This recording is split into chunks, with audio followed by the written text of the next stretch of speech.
पढ़ाई दोनों के होता ही पढ़ाई ना।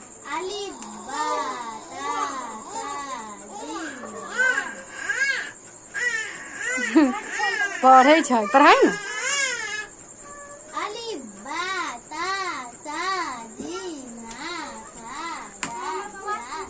दोनों पढ़ी